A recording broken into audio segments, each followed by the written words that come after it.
बिस्मिल्लाह अर्रहमान अर्रहीम। अस्सलाम वालेकुम नाज़रीन, एंड ऑफ टाइम सीरीज़ की चौथी किस्त में खुश आमदीद। अक्सर लोग ये सवाल करते हैं, बहस करते हैं कि अगर 1,24,000 नबी और रसूल इस दुनिया में तशरीफ़ लाए तो शायद इतनी ही उम्मतें भी वजूद में आई होंगी, छोटी बड़ी मुख्तलिफ़ ज़मानों मुख्तलिफ़ इलाक़ों में। लेकिन कुरान करीम का बगौर मुतालिया करें और पिछले ज़मानों में नाजिल होने वाली किताबों का जायज़ा लें तो ये मालूम होता है कि कई उम्मतों पर एक से ज़्यादा नबी भी उतारे थे। नाज़रीन, इन किताबों के मुताले से ये भी पता चलता है कि ख़ास काबिल ज़िक्र उम्मतें जो गुज़री, उनमें एक हज़रत मूसा अलैहिस्सलाम की उम्मत यानी बनी इसराइल या जिन्हें यहूदी कहते हैं, एक वो, और दूसरी उम्मत मुहम्मदी यानी उम्मत मोहम्मद रसूलुल्लाह सल्लल्लाहु अलैहि वसल्लम जो कि हम लोग। बनी इसराइल पर अल्लाह ताला ने तकरीबन कमो बेश 2,500 नबी और रसूल उतारे, यानी उनकी हिदायत के लिए अल्लाह ताला ने इतने नबी उतारे। बनी इसराइल अल्लाह ताला की बड़ी लाडली कौम थी। यही वजह है कि अल्लाह ने 2,500 नबी एक के बाद एक इस उम्मत में भेजे। कई बार एक से ज़्यादा नबी भी इस कौम में मौजूद रहे, जैसे मूसा और हारून अलैहिस्सलाम। लेकिन इसके बावजूद ये कौम बार बार अल्लाह के हुक्म से रूगर्दानी करती रही और आखिरकार ये सिलसिला हज़रत ईसा अलैहिस्सलाम के नुज़ूल के बाद अल्लाह ताला ने ख़त्म कर दिया और इस कौम को गुस्ताख करार देकर इन पर लानत भेजी। इसके बाद अल्लाह ताला ने एक दूसरी कौम यानी अहले अरब में से हमारे आखिरी नबी मोहम्मद रसूलुल्लाह सल्लल्लाहु अलैहि वसल्लम को मबूस फरमाया और इसके बाद क़यामत तक कोई नबी या रसूल नहीं आएगा। बनी इसराइल यानी यहूदियों ने अल्लाह के हुक्म को झुठलाकर शैतान से हाथ मिलाया और आज भी ये कौम शैतानी कुव्वतों के साथ मिलकर नए नए फितने बनाती चली आ रही और पर्दे के पीछे से इस तमाम दुनिया पर काबिज़ है। यहूदी दज्जाल को अपना मसीहा मानते हैं, जबकि इसके बरक्स मुसलमान और ईसाई उसे यानी दज्जाल को झूठा शोबदाबाज, झूठा मसीह होने का दावा करने वाला और झूठा खुदाई का दावा करने वाला मलऊन मानते हैं। दज्जाल के टॉपिक और यहूदी किस तरह इस दुनिया को कंट्रोल करते हैं, फ्री मेसन, इल्यूमिनाटी, ज़ायनिज़्म क्या है, शैतान की परस्तिश करने वाले कौन लोग हैं, फ्री मेसन्स कौन है, ये इसके बारे में आने वाली किस्तों में आपको तफसील से बताऊँगा। नाज़रीन, एक हदीस में अल्लाह के नबी मोहम्मद रसूलुल्लाह सल्लल्लाहु अलैहि वसल्लम ने फरमाया, क़यामत तब तक बपा न होगी जब तक ज़लज़ले बकसरत ना हो। कुदरती आफात ने जिस शक्ल में सबसे ज़्यादा तबाहकुन अंदाज में इंसानों को मुतासिर किया वो ज़लज़ले की सूरत है।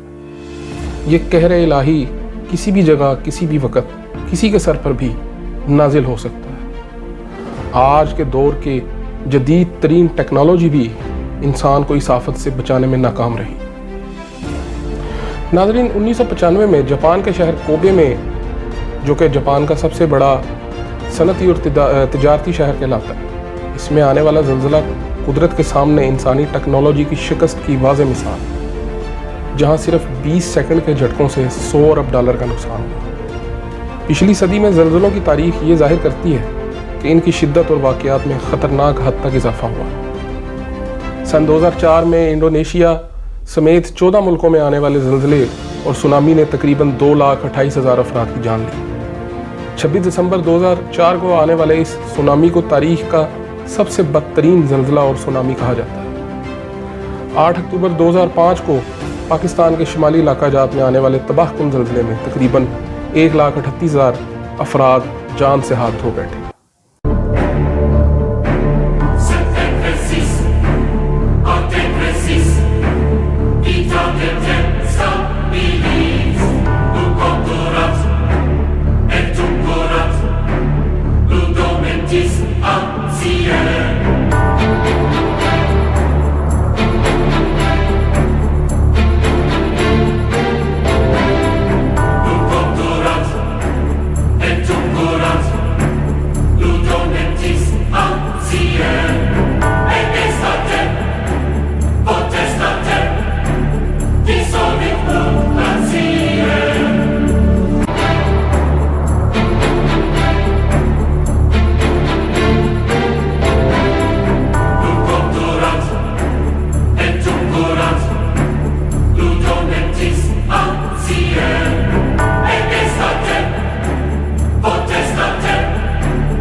नाज़रीन, सन 2020 में पूरी दुनिया में आने वाले ज़लज़लों की तादाद 12,216 रही, जबकि अमवात की तादाद 207 रही।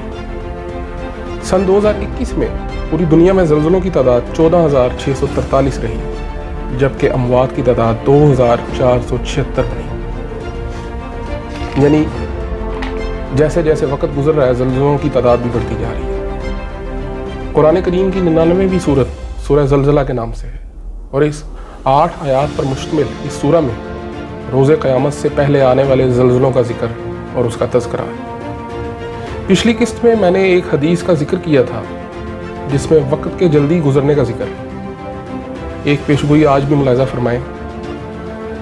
हज़रत अनस रज़ियल्लाहु ताला अन्हु से रिवायत है कि नबी सल्लल्लाहु अलैहि वसल्लम ने फरमाया, क़यामत तब तक कायम ना होगी जब तक ज़माने आपस में करीब ना हो जाए। बस साल महीने के बराबर हो जाएगा, और महीना हफ्ता के बराबर, हफ्ता दिन के बराबर, दिन घंटे के बराबर, और घंटा एक चिंगारी की तरह जो चमक कर फ़ौरन बुझ जाती है। यहाँ पर ये सवाल उठता है कि जब एक साल में इतने ही महीने और इतने ही दिन हैं, तो साल महीने के बराबर कैसे हो? इसका जवाब बड़ा सादा सा है कि दिनों में से बरकत उठा ली जाएगी। बरकत बहुत बड़ी चीज़ है नाज़रीन।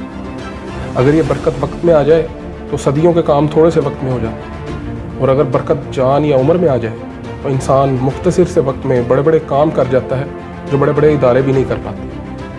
मसलन इमाम गज़ाली रहमतुल्लाह अलैह ने सिर्फ 55 साल की उम्र में इतनी किताबें लिखी कि एक 60 साल उम्र पाने वाला इंसान अपनी तमाम ज़िंदगी में वो तमाम किताबें सिर्फ पढ़ भी नहीं सकता। बरकत का ये मतलब है। अब तक के लिए इतना ही। मिलते हैं अगली किस्त में। आपके साथ अपना ख्याल रखिएगा। अल्लाह हाफ़िज़।